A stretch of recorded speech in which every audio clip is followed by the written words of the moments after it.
Hello student, welcome to Pythagoras classes. আজি তোমালোকৰ হাই secondary second ইয়াৰৰ যিসকল ছাত্ৰ ছাত্ৰী আছা তোমালোকৰ কাৰণে যিসকল আমাৰ ইউটিউবৰ ছাত্ৰ ছাত্ৰী আছা তেওঁলোকৰ কাৰণে মোষ্ট ইম্পৰ্টেণ্ট কেইটামান টপিক লৈ আহিছোঁ যিখিনি মোৰ টিচিং এক্সপিৰিয়েঞ্চৰ পৰা যদি ক'বলৈ যাওঁ মোষ্ট প্ৰবেবলি আহি থকা টপিকৰ ভিতৰতে পৰে গতিকে সেই টপিককেইটা আজি আলোচনা কৰিম যিহেতু তোমালোকে কৈ থকা মানে ইউটিউবত আপোনালোকে ইমান কম ভিডিঅ' কিয় আপলোড কৰে কিন্তু ইউটিউবত আমি কম ভিডিঅ' আপলোড কৰোঁ মিনছ এইটো নহয় যে আমি আমাৰ এপছত নাই দিয়া যিহেতু আমাৰ পেইড কোৰ্চ এটাও আছে গতিকে আমাৰ অলৰেডি এপছত আপলোড হৈ আছে গোটেইখিনি content video' recorded video' PDF notes আছে তাতে আৰু ডাউট ক্লিয়াৰ ছেশ্যনো চলি থাকে যিহেতু সেই তাৰ কাৰণত লাগি আমি ইউটিউবত কিছুমান বস্তু আমাৰ অলপ এটা ইমান এটা বাউণ্ডেৰী বহুত ডাঙৰ ইউটিউবৰ ফেমিলিটো আমাৰ যিহেতু বহুত ডাঙৰ হয় সেই ফেমিলিটোৰ লগত আমি ইমান ডাইৰেক্ট কানেকশ্যন কৰিবলৈ অকণ অসুবিধাও হয় আৰু লাইন বাই লাইন পঢ়াবলৈ যাওঁতে আমাৰ অকণমান প্ৰব্লেম ক্ৰিয়েট হয় যিহেতু পেইড কোৰ্চৰ ছাত্ৰ ছাত্ৰীসকল ইউটিউবতো থাকে পেইড কোৰ্চতো থাকে গতিকে পেইড কোৰ্চতো আমি লাইন বাই লাইন পূৰা টু দি পইণ্ট আমি বুজাওঁ কিন্তু যিসকল ইউটিউবৰ আমাৰ ষ্টুডেণ্ট আছা তেওঁলোকৰ কাৰণেও আমাৰ সুবিধা হোৱাকৈ আমি কি কৰিছোঁ গোটেই লেশ্যনকেইটা ছামাৰাইজ কৰি তাৰ পৰা মষ্ট ইম্পৰ্টেণ্ট মানে প্ৰতি বছৰে ফ্ৰিকুৱেণ্টলি আহি থকা কুৱেশ্যন কেইটামান আজি ডিছকাছ কৰিম তোমালোকে যিসকলে ভালকৈ পঢ়ি আছা বা ভাল মাৰ্কছ এটা পাই পিনি ভাল ৰিজাল্ট এটা কৰিম বুলি আশা কৰি আছা তেওঁলোকে এতিয়াৰ পৰা পঢ়িব যিহেতু কম্পিটিশ্যন মাৰ্কেট হয় নহয় কম্পিটিশ্যন কৰিবই লাগিব আমি যেনেকৈ ভাল ৰিজাল্ট এটা আমাৰ কাৰণে এটা ডাঙৰ ড্ৰিম হৈ পৰিছে গতিকে আমি ভাল ৰিজাল্ট এটা কৰিবলৈ হ'লে ভালকৈ পঢ়া শুনা কৰিব লাগিব যিহেতু টাইম বহুত কম আছে এতিয়া আৰু আমাৰ হাতত পঢ়িবলৈ 5 মাহে সময় আছে এই 5 মাহত আমি কি কৰিব লাগিব 5টা ছাবজেক্ট কমপ্লিট কৰিব লাগিব তেতিয়া আমি এটা স্মাৰ্ট ষ্ট্ৰেটেজি লৈ পিনি আগবাঢ়ি যাম আৰু স্মাৰ্ট ষ্ট্ৰেটেজিটো লওঁতে যিসকল ইউটিউবৰ ছাত্ৰ ছাত্ৰী আছা তেওঁলোকৰ কাৰণে হেল্প হ'ব বুলি ভাবি আমি এই হেৰিটো কণ্টেণ্টটো লৈ অহা হৈছে গতিকে যদি আমি চাওঁ ফাৰ্ষ্ট চেপ্টাৰৰ পৰা তোমালোকৰ ইম্পৰ্টেণ্ট আহিবলগীয়া বস্তুখিনিৰ ভিতৰত হৈছে defect of secondary education in India বা মাধ্যমিক শিক্ষাৰ সমস্যাসমূহ কি আছিলে কি ডিফেক্ট আছিলে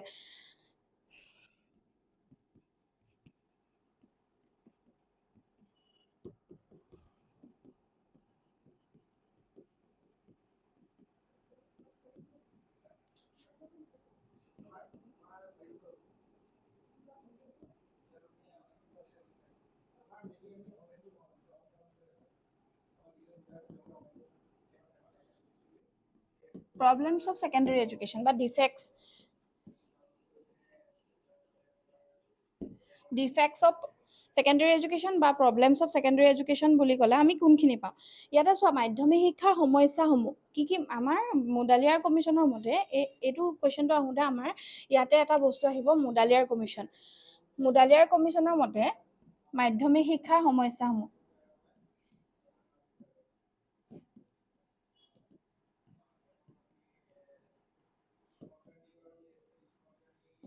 মুডালিয়া আয়োগৰ মতে মাধ্যমিক শিক্ষাৰ সমস্যাসমূহ কি আছিলে এই কুৱেশ্যনটো তোমালোকে যদি চোৱা প্ৰিভিয়াছ ইয়াৰ কুৱেশ্যন যদি তোমালোকে প্ৰেক্টিছ কৰিছা তেতিয়াহ'লে তোমালোকে দেখিব পাইছা যে মাধ্যমিক শিক্ষাৰ সমস্যাসমূহ কিন্তু 4 মাৰ্কছৰ কাৰণে আহিয়ে থাকে ইয়াৰে 4 মাৰ্কছৰ কাৰণে আহিলে মুডালিয়া আয়োগৰ যদি মাধ্যমিক শিক্ষাৰ সমস্যাসমূহ আহে 4 মাৰ্কছৰ কাৰণে আহিলে আমি কি কৰিব লাগিব 4টা পইণ্ট লিখিব লাগিব 4টা পইণ্ট লিখিব যাতে ফাৰ্ষ্ট পইণ্টটো আহিব আমাৰ ডিফেক্টিভ কাৰিকুলাম মানে পুথিগত সমস্যা কিয়নো পুথিগত সমস্যা বুলি কিয় কৈছে যিহেতু আমাৰ লেক অফ বুকিজ বুলিও কয় বা পুথিগত সমস্যা বুলিও আমি ক'ব পাৰোঁ পুথিগত সমস্যা বুলি ক'বলৈ যাওঁতে কিয় কওঁ আমি পুথিগত সমস্যা বুলি সেইটো যদি চাওঁ তেতিয়া আমাৰ কি হ'ব আমাৰ এতিয়া 21st চেঞ্চুৰী চলি আছে এতিয়া আমাৰ কি হৈ আছে 21st চেঞ্চুৰী চলি আছে কিন্তু আমাৰ বুকবোৰ কিমানত আছে 19th চেঞ্চুৰীতে চলি আছে যিহেতু 19th চেঞ্চুৰীত চলি আছে 19th চেঞ্চুৰীত যিখিনি কাম হৈছিলে বা 19th চেঞ্চুৰী ছ'চাইটিখন যেনেকুৱা আছিলে তেনেকুৱা আমাৰ সেই ছ'চাইটিখনৰ ৰিলেটেড আমাৰ বুকখিনি আছিলে কিন্তু যেতিয়া 21st চেঞ্চুৰী অহাৰ লগে লগে আমাৰ কি হ'ল মডাৰ্ণ হ'ল টেকন'লজি আহিলে এডভান্স হ'ল হয় নহয় গোটেই বস্তুখিনি যেতিয়া এডভান্স হৈ গ'ল আমাৰ ছ'চাইটিখন যেতিয়া এডভান্স হৈ গ'ল সেই কিতাপখনে সেই ছ'চাইটিখনৰ লগত অকণমান কি হ'ল নিমিলা হৈ গ'ল গতিকে সেই বস্তুটো আমাৰ প্ৰব্লেম হ'ল তাৰপৰা প্ৰপাৰ ট্ৰেইনিং টিচাৰ যদি আমাৰ প্ৰপাৰ ট্ৰেইনিং টিচাৰ নাথাকে তেতিয়া কিন্তু আমাৰ ছেকেণ্ডেৰী এডুকেশ্যনৰ ক্ষেত্ৰত আমি কি কৰিব নোৱাৰোঁ ছাকচেছফুলি ডান কৰিব নোৱাৰোঁ কিয় প্ৰপাৰ ট্ৰেইনিং টিচাৰ লাগিব BEd এতিয়া কম্পালচৰি কৰিছে BEd DLEd হয় নহয় কিন্তু 19th centuryত আমাৰ মাহঁতে যেতিয়া পঢ়িছিলে বা আমি যেতিয়া পঢ়িছিলোঁ, আমাক পঢ়োৱা টিচাৰসকল কিন্তু কমপ্লিট গোটেই টিচাৰখিনি BEd DLEd নাছিলে। তেতিয়া কি কৰিছিলে, BA পাছ কৰিয়ে হাইস্কুলৰ টিচাৰ হ'ব পাৰে। কিন্তু আজিৰ সময়ত BA পাছ কৰি হাইস্কুলৰ টিচাৰ হ'ব পাৰে জানো? BEd DLEd লাগিব, প্ৰপাৰ ট্ৰেইনিং লাগিব।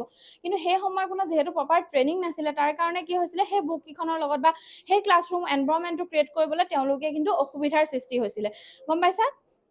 তাৰ পাছতে যদি আমি চাওঁ, আৰু এটা যদি পইণ্ট চাবলৈ যাওঁ, তাতে আহিব পাৰে তোমালোকৰ পৰীক্ষা কেন্দ্ৰিক আৰু আমাৰ অকল এক্সাম অৰিয়েণ্টেড হৈ গৈছে। এক্সাম অৰিয়েণ্টেড কিয় হৈছে? আমাৰ এতিয়া আমি তোমালোকক মই ফাৰ্ষ্ট টাইমে কৈছিলোঁ, যিহেতু আমাৰ মাৰ্কছ লাগিবই, পাৰ্চেণ্টেজ লাগিব, ৰিজাল্ট ভাল হ'ব লাগিবই, মাষ্ট বি। কিন্তু আমি যিহেতু আমাৰ গোটেই পেটাৰ্ণটোৱে এক্সাম অৰিয়েণ্টেড হৈ গৈ আছে, গতিকে আমি এক্সামত মাৰ্কছ পাবই লাগিব, ভাল হ'বই লাগিব। কিন্তু আমাৰ সেই মাৰ্কছ অৰিয়েণ্টেড হৈ যোৱাটোৱে চবতকৈ ডাঙৰ সমস্যা। আমি কি কৰিব পাৰোঁ, এটা বাউণ্ডেৰী থাকে।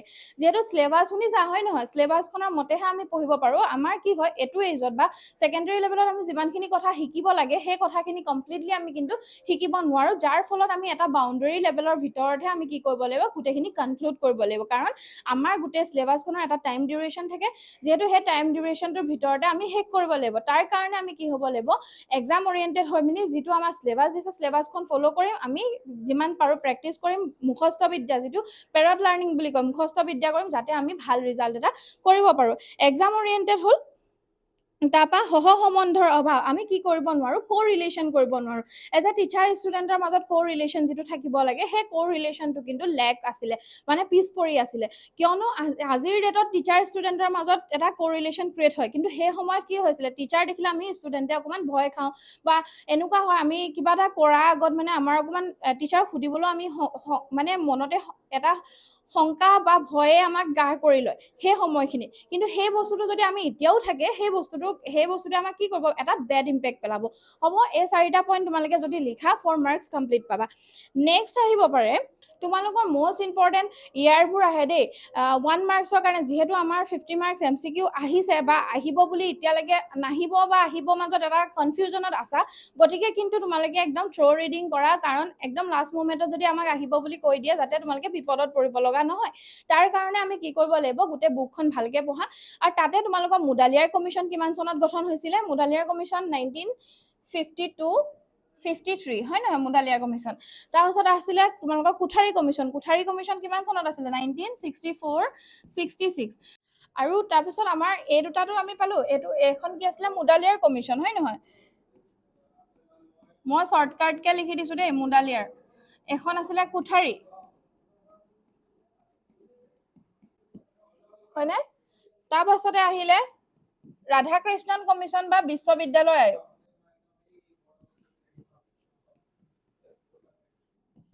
বিশ্ববিদ্যালয় আয়োগ 1948-49। এই বিশ্ববিদ্যালয় আয়োগখনকে কিন্তু ৰাধাকৃষ্ণন কমিশ্যন বুলিও কয়। তোমালোকৰ আহিব পাৰে 1 মাৰ্কছৰ, ৰাধাকৃষ্ণন কমিশ্যনখন কিমান চনত গঠন কৰা হৈছিলে? তেতিয়া হ'লেও এইটো 1948-49 হ'ব, বা বিশ্ববিদ্যালয় আয়োগ কিমান চনত গঠন কৰা হৈছিলে বুলি ক'লেও 1948-49 হ'ব। আৰু এটা কুৱেশ্যন ইয়াৰ পৰা আহিব পৰা কুৱেশ্যন আছে, বিশ্ববিদ্যালয় আয়োগখনৰ সভাপতি কোন আছিলে? ডক্টৰ সৰ্বপল্লী ৰাধাকৃষ্ণন আছিলে বিশ্ববিদ্যালয় আয়োগ বা ইউনিভাৰ্চিটি এডুকেশ্যন কমিশ্যনৰ চেয়াৰপাৰ্চন বা চেয়াৰমেন। তাৰপিছত মুডালিয়াৰ আয়োগৰ সভাপতি কোন আছিলে? ডক্টৰ লক্ষণস্বামী মুডালিয়াৰ। আৰু মুডালিয়াৰ আয়োগখনকে ছেকেণ্ডেৰী এডুকেশ্যন কমিশ্যন বুলিও কোৱা হয়, বা তেতিয়া তোমালোকৰ মুডালিয়াৰ আয়োগ কিমান চনত গঠন কৰা হৈছিলে সেই বুলিও আহিব পাৰে, বা ছেকেণ্ডেৰী এডুকেশ্যন কমিশ্যন কিমান চনত গঠন কৰা হৈছিলে বুলি তেনেকৈও আহিব পাৰে, 1952-53। আৰু তাৰ সভাপতি আছিলে ডক্টৰ লক্ষণস্বামী মুডালিয়াৰ। তাৰ কোঠাৰী আয়োগৰ কথা আহিলে, কোঠাৰী আয়োগ কিমান চনত গঠন কৰা হৈছিলে? 1964-66। আৰু কোঠাৰী আয়োগৰ সভাপতি আছিলে ডক্টৰ DS কোঠাৰী। কোঠাৰী আয়োগখনকে কিন্তু ভাৰতীয় শিক্ষা আয়োগ বুলিও কোৱা হয়। তাৰপিছতে আহিব পাৰে ৰাষ্ট্ৰীয় শিক্ষানীতি। ৰাষ্ট্ৰীয় শিক্ষানীতি বুলি ক'লে আমাৰ 1968 আহিব, আৰু ইয়াৰ অপজিটটো হৈছে নতুন। এই নতুন শব্দটো লাগি গ'লে কিন্তু 1986। নতুন শব্দটো লাগি যোৱাৰ লগে লগে কি হৈ গৈছে বাৰু? উল্টা হৈ গৈছে, হয় নহয়? ৰাষ্ট্ৰীয় শিক্ষানীতিৰ আকৌ মানে ৰিভাৰ্ছ ভাৰ্জন এটা আহিছিলে, নতুন ৰাষ্ট্ৰীয় শিক্ষানীতি 1986। আৰু ইয়াৰ পৰা তোমালোকে এইকেইটাতো চাবাই, তাৰ লগতে হাণ্টাৰ কমিশ্যন কিমান চনত গঠন কৰা হৈছিলে, তাৰপৰা উদ্দেশ পাছ কিমান চনত গঠন কৰা হৈছিলে, তাৰপৰা আৰু আহিবলগীয়া হৈছে তোমালোকৰ কোঠাৰী আয়োগৰ এডুকেশ্যনেল ষ্ট্ৰাকচাৰটো আহে, তাৰপৰা চাৰ্টাৰ আইন কিমান চনত হৈছিলে, এই বস্তুকেইটা চাই থবা। কোঠাৰী আয়োগৰ ষ্ট্ৰাকচাৰটো তোমালোকে লিখি ল'বা, এইটো 1 মাৰ্কছৰ কাৰণেও আহে। কেতিয়াবা কিন্তু কোঠাৰী আয়োগৰ এই ষ্ট্ৰাকচাৰেল পেটাৰ্ণটো এক্সপ্লেইন কৰিবলৈ দিয়ে 2 মাৰ্কছৰ কাৰণে, এক্সপ্লেনেশ্যনটো চাই থবা। 10 + 2 + 3 এই ষ্ট্ৰাকচাৰেল পেটাৰ্ণটোৱে আছিলে কোঠাৰী আয়োগৰ, আৰু এইটো ইমপ্লিমেণ্ট কৰিছিলে কিন্তু নতুন ৰাষ্ট্ৰীয় শিক্ষানীতিয়ে। তাৰপাছতে তোমালোকে ইয়াৰ পৰা আৰু এটা কুৱেশ্যন চাই থ'ব পাৰা, যিটো তোমালোকৰ হেৰি হয় 1986ৰ চাইলেণ্ট ফিচাৰ্ছকেইটা, তোমালোকৰ যিকেইটা বৈশিষ্ট্য বুলি কয় নতুন ৰাষ্ট্ৰীয় শিক্ষানীতিৰ বৈশিষ্ট্যকেইটা, তাতে তোমালোকৰ সেইটোৰ পৰা 6 মাৰ্কছ নতুন ৰাষ্ট্ৰীয় মানে যিটো চাইলেণ্ট ফিচাৰ্ছ অফ NEP বুলিয়ে কয়, NEP 1986, NEP 1986ৰ চাইলেণ্ট ফিচাৰ্ছ, NEP 1986ৰ যিকেইটা চাইলেণ্ট ফিচাৰ্ছ আছে, চাইলেণ্ট ফিচাৰ্ছকেইটাৰ ভিতৰত তোমালোকৰ কমপ্লিট মাৰ্কছ আহে 6 মাৰ্কছ। এইটোৰ পৰা লং কুৱেশ্যন ফাৰ্ষ্ট, এই চেপ্টাৰটোৰ পৰা লং কুৱেশ্যন মষ্ট প্ৰবেবলি এইটো কুৱেশ্যনে আহেই। আৰু এই কুৱেশ্যনটোৰ পৰা আহিলে তোমালোকে first time OBB, operational blackboard, যোনটো OBB বুলি কয়, এই অপাৰেশ্যনেল ব্লেকবৰ্ডটো কিন্তু তোমালোকে কি কৰিব পাৰা, মানে বাইহাৰ্ট কৰি থবা। এইটো কাৰণে কৰি থবা বুলি কৈছোঁ, OBB আৰু ECCE এই দুটা ইয়াৰে কেৰেক্টাৰিষ্টিক্স হয়। এই দুটাৰ পৰা কিন্তু 2 মাৰ্কছৰ কাৰণে কেতিয়াবা 4 মাৰ্কছো আহে। শ্বৰ্ট কুৱেশ্যন 2 মাৰ্কছো আহিব পাৰে। এই দুটা কেৰেক্টাৰিষ্টিক্স ক'ৰ পৰা আহিছে বুলি কৈছোঁ, NEP 1986ৰ চাইলেণ্ট ফিচাৰ্ছৰ পৰা। OBBটো কি হয়? প্ৰথম কথা, OBBটো হৈছে অপাৰেশ্যনেল ব্লেকবৰ্ড বুলি ক'লে ইয়াৰ ফুল ফৰ্ম আহে কেতিয়াবা 1 মাৰ্কছ, ECCE ফুল ফৰ্ম আহে 1 মাৰ্কছ, ইয়াৰ পৰা MCQ আহিব পাৰে।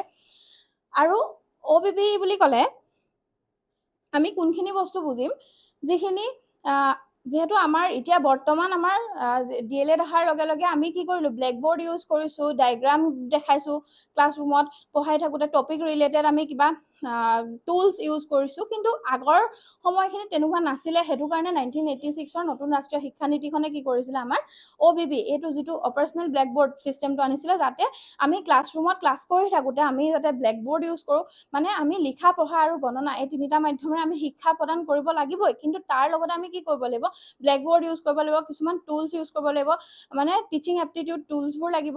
তাৰপাছত আমি বুজাই থাকিলে আমি মানে আমি যদি সৰু পোৱালি এটাৰ আগত কৈ থাকোঁ যে পৃথিৱীখন ঘূৰণীয়া বা গোলকীয়, কিন্তু গোলকীয় বুলি ক'লে সেইটো গোলক কি বস্তু চিনি নাপায়, তেতিয়া যদি আমি গোলকটো আনি বা ৰাউণ্ড বল এটা আনি দেখাই দিওঁ এইটোৰ নিচিনা আমাৰ পৃথিৱীখন, তেতিয়া সিহঁতৰ কনচেপ্টটো বেছি ভালকৈ ক্লিয়াৰ হ'ব।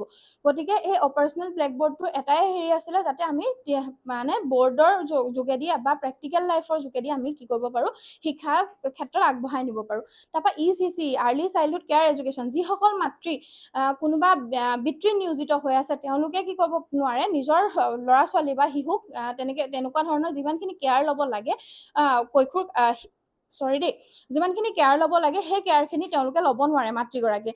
সেইকাৰণে ল'ব নোৱাৰাৰ কাৰণে এনেকুৱা কিছুমান ECCE, early childhood care education বুলি এনেকুৱা এটা চেলছ আছিলে, যি চেলছটো আমাৰ NGOবোৰৰ আণ্ডাৰত আছিলে। NGOবোৰকে কি কৰে, সেই শিশুটো যাৰ মাক কোনোবা বৃত্তিত নিয়োজিত হৈ আছে, তেওঁলোকে এটা হোম এনভাইৰনমেণ্ট ক্ৰিয়েট কৰি দিব পৰা নাই, ভালকৈ প্ৰপাৰলি তেওঁলোকে কেয়াৰ ল'ব পৰা নাই, সেই ল'ৰা ছোৱালীখিনিক কিন্তু তাত নি মেলি মানে কেয়াৰ লৈছে, বা ডে কেয়াৰ চেণ্টাৰ বুলিও ক'ব পাৰি, তেনেকুৱা ধৰণৰ কেয়াৰ লয়, বা কেয়াৰ লৈ মেলি সেই ল'ৰা ছোৱালীটো মাকৰ যিটো নথকাৰ অসুবিধা, সেই অসুবিধাখিনিৰ পৰা তেওঁলোকক কিন্তু আঁতৰাই ৰাখিব বিচাৰে, বা তেওঁলোকৰ সময়মতে খাদ্য যোগান ধৰা, ভাল বেয়া বিচাৰ শিকোৱা, কাৰোবাৰ লগত সম্পৰ্ক, মানে যেনেকৈ ফ্ৰেণ্ড চাৰ্কলৰ লগত আমি ছ'চাইটিৰ লগত কেনেকৈ এডজাষ্ট হ'ব লাগে, কেনেকৈ আমি ছ'চিয়েলি এডজাষ্ট কৰি চলিব লাগে, ফ্ৰেণ্ডছৰ লগত কেনেকুৱা ৰিয়েক্ট কৰিব লাগে, কেনেকৈ আমি আমাৰ কথা ক'বলৈ শিকোৱা, এই গোটেই বস্তুখিনি কিন্তু আৰ্লি চাইল্ডহুড কেয়াৰ এডুকেশ্যনে কৰে। তাৰপিছত চাইল্ড চেণ্ট্ৰিক এডুকেশ্যন, শিশুকেন্দ্ৰিক শিক্ষা ব্যৱস্থা, ইয়াৰ এটা কেৰেক্টাৰিষ্টিক্স আছে শিশুকেন্দ্ৰিক শিক্ষা ব্যৱস্থা, চাইল্ড চেণ্ট্ৰিক এডুকেশ্যন, মানে আমি এজন শিশুৰ কাৰণে কেনেকুৱা ধৰণৰ চুইটেবল হয়।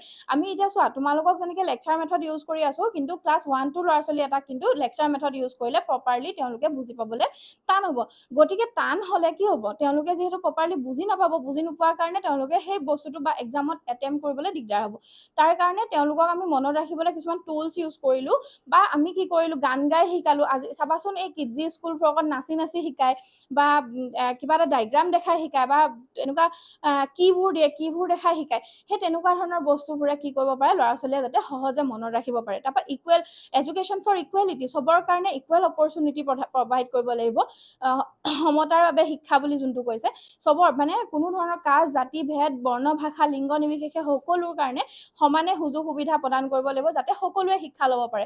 অনুসূচিত জাতি জনজাতিৰ বাবে শিক্ষা, যিটো চিডিউল কাষ্ট, চিডিউল ট্ৰাইবছৰ কাৰণে, সিহঁতৰ কাৰণে ৰিজাৰ্ভেশ্যন কৰিব লাগিব। মানে যিসকল অনুসূচিত জাতি জনজাতিবোৰ আগতে ক'ত আছিলে, যিসকল গাঁৱৰ অঞ্চল বা বহুত মানে এনেকুৱা হয় পিছপৰা জেগাবোৰত আছিলে, তাত সিহঁতৰ সুবিধাৰ্থে সিহঁতি যাতে পঢ়াৰ পৰা বঞ্চিত হ'ব লগা নহয়, তাৰ কাৰণে তাতে কি কৰিব লাগিব, স্কুলৰ ব্যৱস্থা কৰি দিয়াৰ কথা কৈছিলে।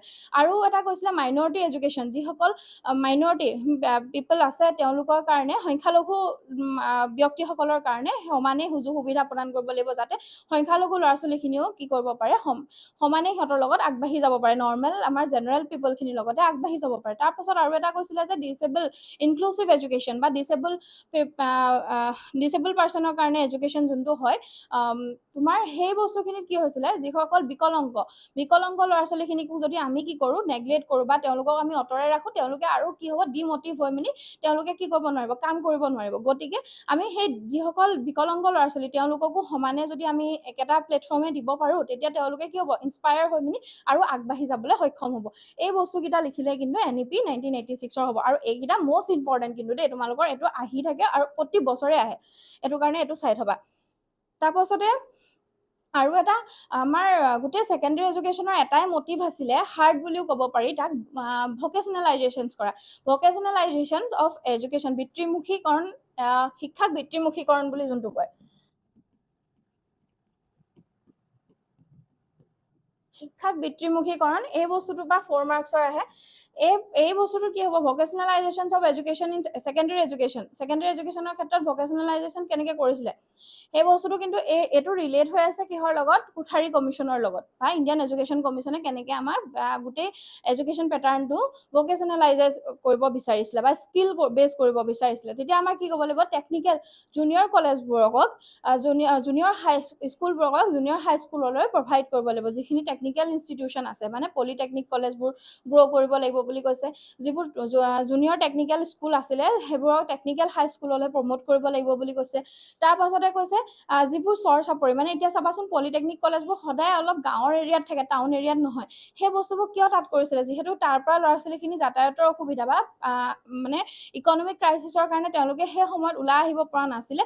তেওঁলোকৰ কাৰণে কি কৰিছিলে, সেই গাঁৱৰ অঞ্চলতে যদি টেকনিকেল স্কুলবোৰ প্ৰভাইড কৰে, তাতে কি কৰিব পাৰিব, সেই ল'ৰা ছোৱালীখিনিয়ে সেই সুবিধাটো লৈ পিনি তেওঁলোকে নিজৰ কৰ্মক্ষেত্ৰত আগবাঢ়ি যাব পাৰিব। সেই তেনেকুৱা ধৰণৰ কাম কৰিব পাৰিছিলে। আৰু যদি আমি চাওঁ, যিখিনি আছিলে ইঞ্জিনিয়াৰিং কলেজবোৰ গ্ৰ' কৰাৰ কথা কৈছিলে। তাৰপিছত স্কিল বেছ এডুকেশ্যন প্ৰভাইড কৰিব কৈছিলে, north east skill development mission আনিছিলে, কোনোবা NGOৰ আণ্ডাৰত কিবা ভকেচনেল কৰ্চ দিবলৈ বিচাৰিছিলে, বা এনেকুৱা স্কিল ৰিলেটেড, আমি চবেই হাই ছেকেণ্ডেৰী পাছ কৰাৰ পিছত বহুত ভাল স্ক'ৰ এটা লৈ পিনি ভাল ইউনিভাৰ্চিটি এখনত চিট পোৱাখিনিতো পালে। যিসকলে থাকি গ'ল তেওঁলোকে কি কৰিব, তেওঁলোকৰ কাৰণে কিছুমান ভকেচনেল কৰ্চৰ জৰিয়তে তেওঁলোকক সেই হায়াৰ ছেকেণ্ডেৰী লেভেলতে এটা শিক্ষা দিব বিচাৰিছিলে, যাৰ ফলত তেওঁলোকে নিবনুৱা সমস্যাটো ক্ৰিয়েট নকৰি তেওঁলোকে কি ক'ব পাৰে, নিজে ছেল্ফ ডিপেণ্ডেণ্ট হ'ব পাৰে বা কোনোবা এটা কামত নিয়োজিত হৈ এই নিবনুৱা সমস্যা হ্ৰাস কৰিব পাৰে। এই বস্তুখিনি লিখিলেই হ'ব। ফাৰ্ষ্ট চেপ্টাৰটোৰ পৰা আহিবলগীয়া ইমানখিনিয়ে। নেক্সট তোমালোকে ছেকেণ্ড চেপ্টাৰটো যদি আমি চাওঁ, ছেকেণ্ড চেপ্টাৰটোৰ পৰা মষ্ট ইম্পৰ্টেণ্ট তোমালোকৰ নন ফৰ্মেল এডুকেশ্যনৰ ডিষ্টেঞ্চ এডুকেশ্যন কাক বোলে, দূৰ শিক্ষানো কি হয় সেইটো চাই থবা। দূৰ শিক্ষা কি বুলিও আহিব পাৰে, বা ডিষ্টেঞ্চ নন ফৰ্মেল এডুকেশ্যন বুলি ক'লে আমি কি বুজি পাওঁ বাৰু, যিসকল ছাত্ৰ ছাত্ৰীয়ে বিদ্যালয় শিক্ষা শেষ কৰিব নোৱাৰিলে বা কোনোবাই কি হ'ল আৰ্থিকভাৱে অক্ষম হোৱাৰ কাৰণে এই শিক্ষা আধাতে এৰি দিব লগা হ'ল, বা এনেকুৱাও হয় কিছুমানে কণ্টিনিউ কৰিম বুলি ভাবিলে, তেওঁলোকৰ ফিজিকেল বেৰিয়াৰ আছিলে, শাৰীৰিকভাৱে অক্ষম বা পইচা পাতি নাছিলে, কোনোবাই চাকৰি পালে, চাকৰি সূত্ৰে তেওঁ আধাতে শেষ কৰিব লগা হ'ল। তেনেকুৱা ধৰণৰ ল'ৰা ছোৱালীৰ কাৰণে কি কৰিব পাৰে, কোনো ধৰণৰ সময়সীমা নথকাকৈ, বয়সৰ সময়সীমা নথকাকৈ যেতিয়াই মন যায় তেতিয়াই বিদ্যালয়ত নামভৰ্তি কৰিব পাৰিব। আৰু সেই শিক্ষা পদ্ধতিটোকে নন ফৰ্মেল এডুকেশ্যন বা অগতানুগতিক শিক্ষা বুলি কোৱা হয়। অগতানুগতিক শিক্ষা কি হয়, অগতানুগতিক শিক্ষাৰ বৈশিষ্ট্যকেইটা চাই থবা। আৰু ইয়াৰ পৰা আহিব পাৰে তোমালোকৰ 1 মাৰ্কছৰ কাৰণে অপেন এডুকেশ্যনৰ দুটা প্ৰকাৰ কি কি? আমি এনে নৰ্মেলি এডুকেশ্যনৰ 3টা প্ৰকাৰ আছে, সেইটো তোমালোকে চবেই জানা। শিক্ষাৰ 3 প্ৰকাৰৰ শিক্ষা ব্যৱস্থা আছে: আনুষ্ঠানিক শিক্ষা, অনানুষ্ঠানিক শিক্ষা আৰু অগতানুগতিক শিক্ষা। Formal education, informal education, non formal education. কিন্তু আমি যদি অপেন এডুকেশ্যনৰ যাওঁ দুটা পাৰ্ট, তেতিয়া দুটা পাৰ্ট চালে কিন্তু আমি তাত দুটা পাৰ্ট কি কি দেখিম? এটা হৈছে অপেন স্কুল আৰু এটা হৈছে অপেন ইউনিভাৰ্চিটি। এইটো 2 টাইপছ অফ অপেন এডুকেশ্যন।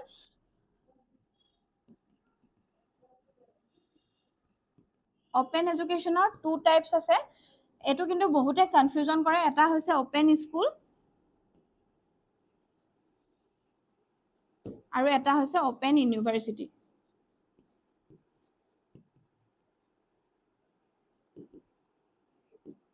তাৰপিছতে ইয়াৰ পৰা 1 মাৰ্কছৰ কুৱেশ্যন আহিব পাৰে। প্ৰথমখন ভাৰতৰ প্ৰথমখন মুক্ত বিশ্ববিদ্যালয়ৰ নাম কি? তেতিয়া অন্ধ্ৰপ্ৰদেশ মুক্ত বিশ্ববিদ্যালয় হ'ব। বি.আৰ. আম্বেদকাৰ অন্ধ্ৰপ্ৰদেশ মুক্ত বিশ্ববিদ্যালয়, সেইখন প্ৰথমখন অপেন ইউনিভাৰ্চিটি হ'ব। কিন্তু ৰাষ্ট্ৰীয় পৰ্যায়ৰ যদি চাওঁ, ইগনিঅ' হ'ব, ইন্দিৰা গান্ধী ৰাষ্ট্ৰীয় মুক্ত বিশ্ববিদ্যালয়খন প্ৰথম হ'ব। আৰু ছেকেণ্ড লাৰ্জেষ্ট অপেন ইউনিভাৰ্চিটি বুলি ক'লেও কিন্তু ইগনিঅ'খন হ'ব। তাৰপাছত তোমালোকে ডিষ্টেঞ্চ এডুকেশ্যন চাব পাৰা। ডিষ্টেঞ্চ এডুকেশ্যন কাক বোলে চাব পাৰা।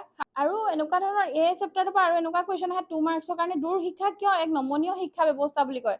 Distance education is a flexible education system. Why বুলি দিয়ে। এইটো কিয় ফ্লেক্সিবল হয়? যিহেতু আমি তোমালোকৰ এই বস্তুটো কনফিউজন থাকে, মানে যুক্তি দিয়াৰ নিচিনাকে থাকে, তোমালোকে ভয় খাই এৰি থৈ আহা। এই বস্তুটো নেৰিবা, একদম ইজি বস্তু, তোমালোকে পঢ়িয়ে আছা। ডিষ্টেঞ্চ এডুকেশ্যন কেৰেক্টাৰিষ্টিক্স দুটা লিখি দিলেও শুদ্ধ হ'ব। গম পাইছানে? কিয় ফ্লেক্সিবল হয়? তোমালোকে যিহেতু নিৰ্দিষ্ট ঠাইত আমি স্কুললৈ আহিব নালাগে, হয় নে নহয়? কোনো ধৰণৰ টাইম ডিউৰেশ্যন নাই। আমি ইমানটো টাইমৰ ভিতৰতে আমাৰ শেষ কৰিব লাগিব বুলি কোনো ধৰা বন্ধা আমাৰ সময়সীমা নাথাকে। আমি একেলগতে গোটেইখিনি গোট খাব লাগিব বুলি কথা নাই। আমি ভাৰ্চুৱেল কমিউনিকেশ্যনৰ থ্ৰুৱেদি আমি কি কৰিব পাৰোঁ? তোমালোকৰ লগত ইণ্টাৰেক্ট হ'ব পাৰোঁ। সেইটো কাৰণে নিজৰ সুবিধা অনুযায়ী আমি তোমালোকৰ লগত কানেক্ট হ'ব পাৰোঁ। তোমালোকৰ ইয়াতে ফ্লেক্সিবল বুলি এইটো কাৰণে কৈছে, কোনো ধৰণৰ টাইম ডিউৰেশ্যন নাথাকে। আৰু আমি যদি চাওঁ, ডিচিপ্লিন আমি মেইনটেইন কৰিব নালাগে। যিহেতু ফৰ্মেল এডুকেশ্যনত আমি ডিচিপ্লিন মেইনটেইন কৰিব লাগে, কিন্তু নন ফৰ্মেল এডুকেশ্যনত আমি কি কৰিব নালাগে? ডিচিপ্লিন মেইনটেইন কৰিব নালাগে। গতিকে সেইকাৰণে আমি কি ক'ব পাৰোঁ? দূৰ শিক্ষা এক নমনীয় শিক্ষা ব্যৱস্থা বুলি ক'ব পাৰোঁ। আৰু ইয়াৰ পৰা 1 মাৰ্কছৰ আৰু এটা কুৱেশ্যন আহিব পাৰে: SLM-ৰ full form, self learning material, যিটো তোমালোকে ছেল্ফ লাৰ্ণিং মেথড বুলিও কৈ দিয়ে। কিন্তু SLM-ৰ ফুল ফৰ্মটো কি হৈছে? ছেল্ফ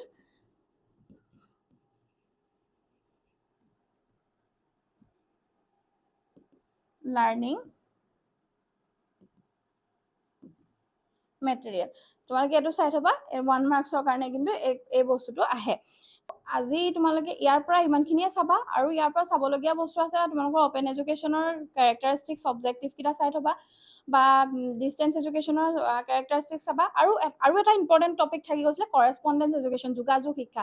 যোগাযোগ শিক্ষা বুলি ক'লে আমি কোনখিনি বস্তু বুজি পাম? যিখিনি ডাকযোগে শিক্ষা বা যোগাযোগ শিক্ষা বুলি ক'ব পাৰি, যিখিনি পোষ্টেলৰ থ্ৰুৱেদি আমি পাওঁ। মানে কোনোবা এটা কোৰ্চ আমি বাই কৰিলোঁ বা কিনি ল'লোঁ, কিনাৰ পাছত আমি সেই কোৰ্চটো কিনাৰ পাছত আমাৰ মেটেৰিয়েলখিনি কিহৰ থ্ৰুৱেদি আহিব? যিটো বাই পোষ্ট আহিব। তোমালোকে গৈ মেলি আনিব নালাগে, বা বুক নহয়, তোমালোকক ৰেকৰ্ডেড ভিডিঅ'ই হওক বা PDF নোটছেই হওক, বাই পোষ্টেলৰ থ্ৰুৱেদি তোমালোকক পঠাব। আৰু তাৰপিছত তোমালোকে কি কৰিব লাগিব? সেইখিনি পঢ়ি এক্সাম দি আকৌ তোমালোকে পোষ্টেল, তোমালোকে তাক কি কৰিব লাগিব? পোষ্টেলৰ থ্ৰুৱেদি আকৌ চেক কৰিবলৈ পঠাব লাগিব। এইটোকে কি বুলি কৈছে? কৰেছপণ্ডেঞ্চ এডুকেশ্যন বা যোগাযোগ শিক্ষা বুলি কোৱা হয়। যোগাযোগ শিক্ষা কি আহে? যোগাযোগ শিক্ষাৰ বৈশিষ্ট্যও আহে দেই। তাৰপিছত এই চেপ্টাৰটোৰ পৰা ফাৰ্ষ্ট এণ্ড ছেকেণ্ড চেপ্টাৰটো ইম্পৰ্টেণ্ট 90% আহিবলগীয়া, মষ্ট প্ৰবেবলি 4 ইয়াৰ্ছৰ পৰা মোৰ টিচিং এক্সপিৰিয়েঞ্চৰ পৰা মই ক'বলৈ গ'লে, কিন্তু মই টোটেলি এই কুৱেশ্যনখিনি দেখি আছোঁ, আহিয়ে থাকে। গতিকে মষ্ট ইম্পৰ্টেণ্ট বুলি কৈছোঁ, তোমালোকে চাবা এইখিনি বস্তু, কিমান পাৰা প্ৰেক্টিছ কৰা। আৰু তোমালোকক মই এটাই চলিউশ্যন দিওঁ, যিমান পাৰা নিজে কুৱেশ্যন পেপাৰ ছেট কৰি তোমালোকে টাইম কনজিউম কৰা। যিহেতু এডুকেশ্যনৰ পেপাৰখন অকণ লেংলি হয়, 100 মাৰ্কছৰ হয়। বেলেগ কুৱেশ্যন পেটাৰ্ণ যদি চাবলৈ যাওঁ, আমি 70 মাৰ্কছৰ পেপাৰ দিওঁ, মানে 3 ঘণ্টাত। কিন্তু আমি এডুকেশ্যনৰ যদি চাওঁ, আমাৰ কোনো ধৰণৰ প্ৰেক্টিকেল নাই বা এছাইনমেণ্ট নাই। গতিকে 100 মাৰ্কছৰ পেপাৰৰ পৰীক্ষা দিবলৈ হ'লে আমি 3 ঘণ্টাত সেইখিনি মেনেজ কৰিব লাগিব। যিহেতু 3 ঘণ্টাত 70 মাৰ্কছ কৰি আছা, কিন্তু ইয়াত 3 ঘণ্টাত তোমালোকে 100 মাৰ্কছ কৰিছা। তাৰ কাৰণে অকণমান টাইম কনজিউমিং হৈ যায়। আমাৰ টাইমটো মেনেজ কৰিবলৈ হ'লে আমি কি কৰিব লাগিব? এতিয়াৰ পৰা প্ৰেক্টিছ কৰিব লাগিব। যিহেতু ফাৰ্ষ্ট চেপ্টাৰ, ছেকেণ্ড চেপ্টাৰ আজি তোমালোকৰ ডাউটখিনি পৰাপক্ষত মই ক্লিয়াৰ কৰি দিছোঁ। যিমানখিনি আহি থাকে, মই ইম্পৰ্টেণ্ট কুৱেশ্যনখিনি তোমালোকক ডিছকাছ কৰি দিছোঁৱেই। গতিকে তোমালোকে এতিয়া যিমান পাৰা প্ৰেক্টিছ কৰিবলৈ আৰম্ভ কৰা। Thank you class.